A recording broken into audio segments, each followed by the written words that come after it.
nouvelle capsule de la série à la découverte des filons. Aujourd'hui, on parle de basketball avec l'entraîneur de la formation masculine D2 des filons, Raïm Kodaya. Ça va bien, Raïm? Ah, bien, vous? Merci.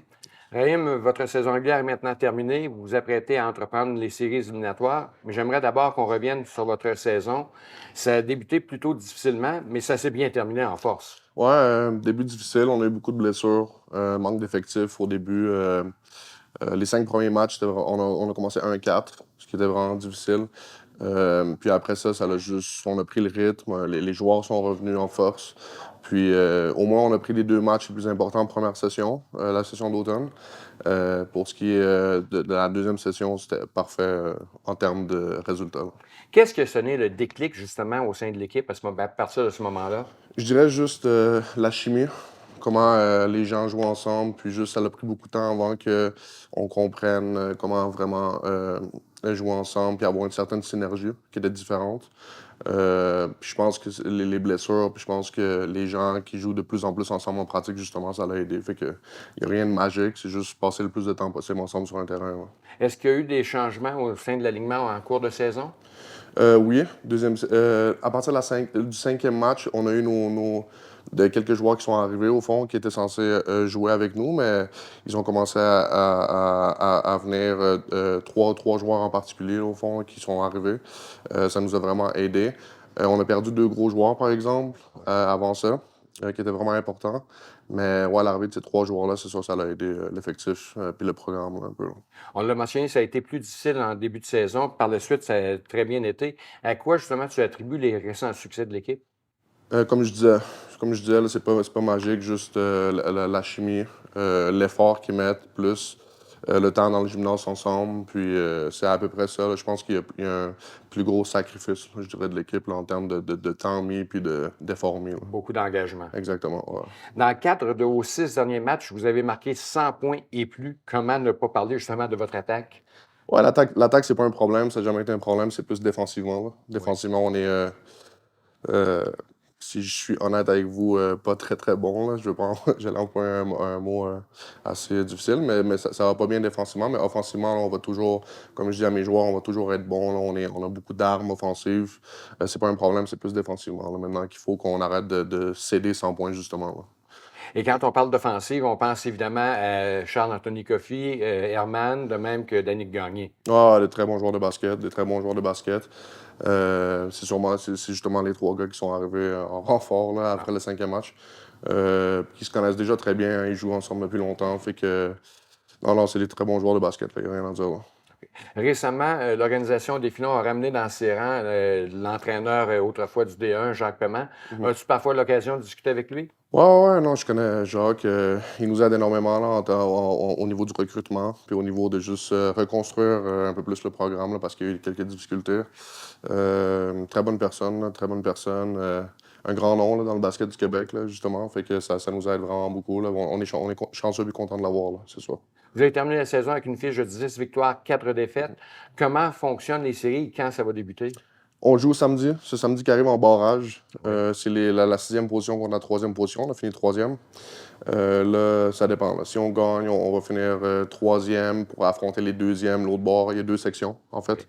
Il y a la section centre du Québec qui est l'autre bord. Lennoxville, Trois-Rivières, Drummondville, puis il y a notre section. Fait qu'il faut qu'on gagne le barrage, là, justement, pour finir 3e, puis s'assurer une place dans les séries. Là. Et ce match de barrage-là aura lieu contre les Gaillards de Jonquière. De Jonquière, effectivement. Vous avez terminé au 3e rang, eux au 6e, mais je pense qu'il y a eu une entente entre les 2 équipes qui fait en sorte que le match sera disputé à Jonquière. Là-bas, oui, effectivement. Okay, ouais, ça. Est-ce que ça change quelque chose au niveau de la préparation, un match local ou extérieur? C'est sûr que ça change. Ils sont confortables, en fait, là, ils sont chez eux, fait que ils sont habitués de jouer là-bas. On a joué la semaine passée, ou il y a 2 semaines là-bas. Ça s'est très bien passé, ça s'est mieux passé en deuxième demi. C'est sûr qu'ils ont un certain avantage. Là. Quand tu joues à la maison, tu es habitué, puis ta foule, puis tout le monde qui est là. Mais c'est pas ça, je pense, qui va nous empêcher d'essayer de se préparer le mieux possible, puis gagner ça. Mais je veux pas me jinx, fait qu'on va se préparer le mieux possible, puis on va essayer de gagner ça là-bas. Là. Justement, quand tu le dis, on va se préparer du mieux possible parce que les entraînements se poursuivent d'ici là. Oui, ils se poursuivent. Justement, on a une séance vidéo dans quelques minutes. Fait que on essaie de mettre le plus de temps possible pour être prêt, effectivement. Fait que, ouais, juste être le plus prêt possible. Comment est l'atmosphère auprès des joueurs? Ça va bien, ça va bien. Il y a quelques blessés. Oui. Ouais, quelques blessés qui font mal, mais on va pas essayer de trouver d'excuses, puis juste, on va trouver un moyen, là. On va trouver un moyen de passer par-dessus la côte, là, puis juste gagner ce match-là. Sens-tu tes joueurs en confiance, nerveux, ou s'ils ont tout simplement hâte que ça commence? Non, ils sont toujours en confiance. Eux sont toujours en confiance, là, ils n'ont pas de le stress des entraîneurs, là. C'est comme tout joueur de basket, tu as juste hâte de jouer le match. Puis L'objectif, évidemment, c'est de se rendre jusqu'au bout. jusqu'au bout. Parce Jusqu'au bout. qu'on l'a vu cette année, il n'y a pas d'adversaire là, qui vous a défait à plate couture. Non, pas à plate couture, non, c'est ça, se rendre au bout, se rendre au championnat provincial. Puis c'est au cégep de Sainte-Foy, c'est à Québec cette année. Fait que ça serait le fun de se rendre là-bas, puis juste de compétitionner là-bas, là, ça serait Et on garde la même recette que pendant toute la saison? la même recette. La même recette qui est travailler fort puis essayer d'être prêt le mieux possible. Mais c'est sûr qu'il va y avoir quelques ajustements en termes tactiques. Mais non, ça va être la même recette, la même mentalité, la même approche, là. Est-ce que la majorité des joueurs de l'édition actuelle seront de retour dans le programme des Filons l'an prochain? Quelques-uns. Oui. Quelques-uns. On a beaucoup de joueurs qui, ben, pas qui partent, mais qui partent et qui montent dans le Division 1, sûrement. Fait que quelques-uns, je dirais deux, trois joueurs. Mais ça va être nouveau vraiment l'année prochaine.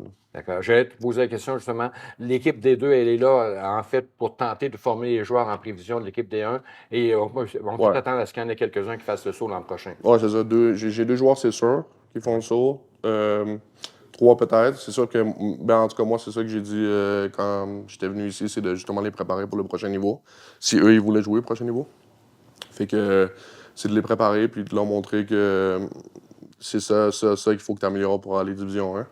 Puis c'est ça, il y en a peut-être deux, trois l'année prochaine là, qui vont faire le saut. D'ici là, on leur demande de garder le focus quand même sur la Toujours, présente. on leur parle même pas de ça, là. Ça, c'est mon point de vue personnel là, que je te dis. Là. Je pense qu'il va y en avoir deux, trois, mais on leur parle pas de ça. Là. On a des objectifs, puis il faut rester focus. Là, Mais, Raym Kodayav, merci beaucoup. Félicitations pour la saison et Merci surtout, beaucoup. on vous souhaite bonne chance en Yes, série. merci. Plaisir.